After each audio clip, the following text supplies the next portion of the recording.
12 ربيع الأول. وفي خلاف بين العلماء على أكتر من 8 أقوال هو سيدنا النبي اتولد بالظبط يوم كام، لكن جمهور العلماء، وده اختيار سيدنا جابر بن عبد الله الصحابي وابن عباس الصحابي، النبي اتولد 12 ربيع الأول، وقالوا إن ده اليوم اللي اتولد فيه وفيه بعث وفيه أسري الإسراء والمعراج وفيه هاجر وفيه مات صلى الله عليه وسلم. هذا التاريخ الشريف، وافتكروا كويس 12 ربيع الأول.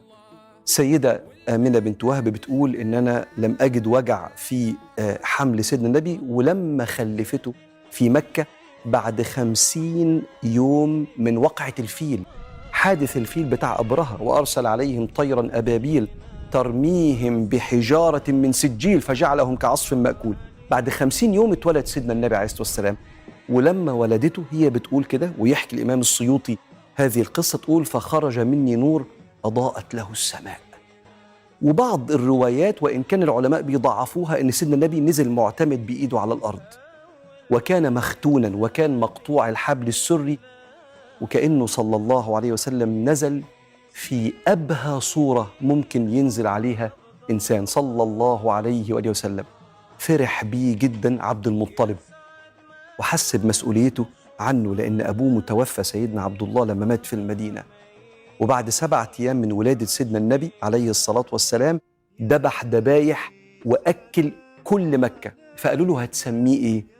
فقال لهم هسميه محمدا حتى يحمده الله في السماء ويحمده الناس في الأرض. وقام جايب ثويبة جارية أبو لهب، أبو لهب عم النبي، وقال لها رضعي.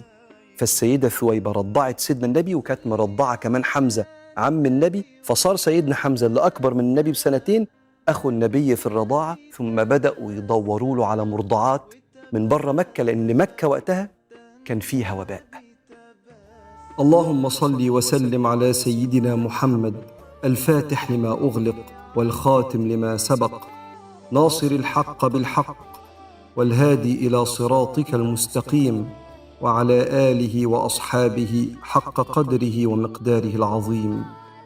اللهم إنا نسألك الهدى والتقى والعفاف والغنى.